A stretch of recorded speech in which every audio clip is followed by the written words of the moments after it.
So we work right across the cancer spectrum, and that's from investing in research to lobbying politicians in terms of trying to inform legislation, to running cancer prevention and health promotional campaigns, and also importantly providing patient care services right here in Northern Ireland. Cancer, is something that's going to affect most of us in Northern Ireland. So 1 in 2 of us will receive a diagnosis now in our lifetime, but obviously everyone in Northern Ireland is going to be affected by that in terms of being connected to someone who perhaps has a diagnosis. So it's really important that services, support services and information are accessible regionally right across Northern Ireland.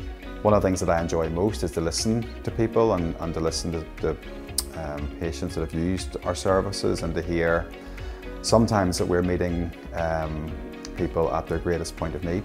Having received a cancer diagnosis, really bad news, or availing of our support during the treatment pathway. And sometimes we've heard that that's been life-saving for patients. So for the niche services that we provide that aren't provided by other organisations, for the emotional and psychological support services, for everything that we try to do around influencing government in terms of legislation, if we didn't exist, I think Northern Ireland would be a poorer place for cancer patients. Basically, it involves identifying foster carers to actually train the ADNI puppy that we source, and they are trained under our supervision and guidance. For an autism assistance dog, it takes approximately 12 months, and for disability assistance dogs, you're looking at 16 to 18 months. This is a cost-effective intervention. The dogs are able to do things no humans are able to do, even within the school setting. For example, when Echo was placed on his very first day, he worked with a child who was very close to being expelled. He had 2 classroom assistants and the teacher, and they still couldn't contain him. And I said, use Echo as a motivator. Good work, good behaviour, and you'll get to see him at lunchtime. And that worked. And then the same in the afternoon.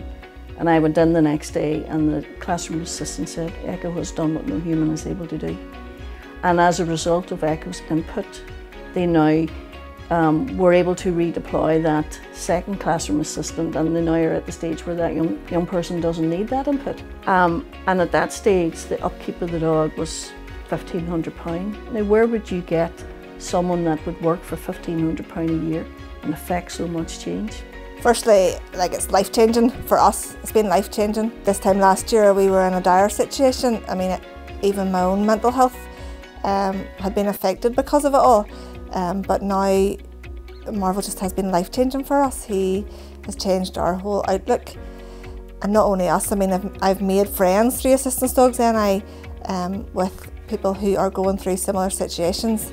And I think when you're a child or a parent of a child with special needs, you can sometimes feel like you're on your own and that nobody understands, or that you're being judged for the way that you parent, or you're being judged because your child's lying on the floor having a meltdown.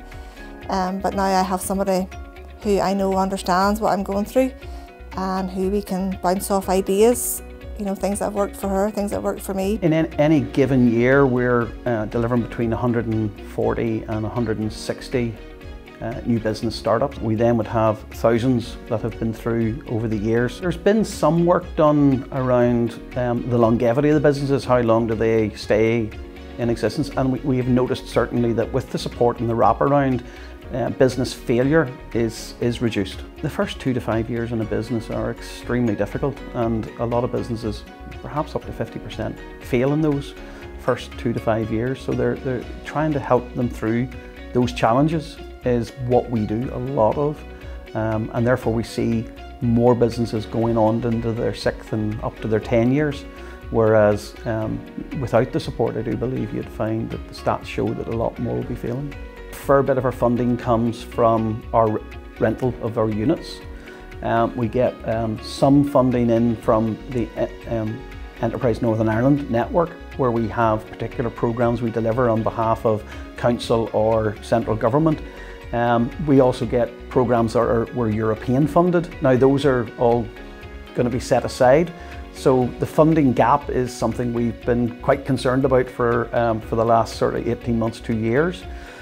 So it is an area we're not quite sure. We are an organisation that helps people out of poverty and helps people to improve their quality of life. We are a network of 60 members across Northern Ireland that provide advice on housing, employment, tax and benefits. We dealt with just under 250,000 inquiries on benefits that was collectively with the independent advice sector.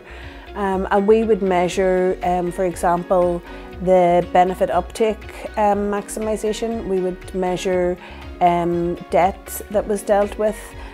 We would measure, for example, satisfaction with training, number of users to our website, how users are contacting us. I suppose the advice sector is like a shock absorber for when things go wrong, and we are there really to pick people up whenever the likes of the cost of living crisis is coming in, when people are facing problems and not able to make ends meet, whenever they're choosing between food and fuel.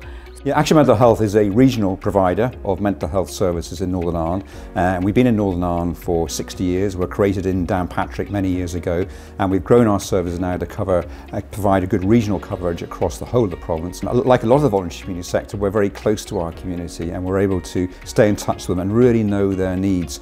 As I say, we have a regional service, we have 14 sites, and interesting enough, although those services effectively deliver the same type of services, all of them are very different in those particular sites. And in terms of tackling mental health, there are so many issues that need to be tackled. And it's not just in terms of the people who are referred to us from the Health Trust who have diagnosed mental health issues, a whole range of those, but it's also out in the community. Good mental health and well-being, it sort of helps to bind people together if they do feel better and they feel open about talking about things as well. So one of the big things that we are doing is encouraging people to talk about their mental health, talk about well-being, and not being frightened to reach out and say, look, I need a bit of help here.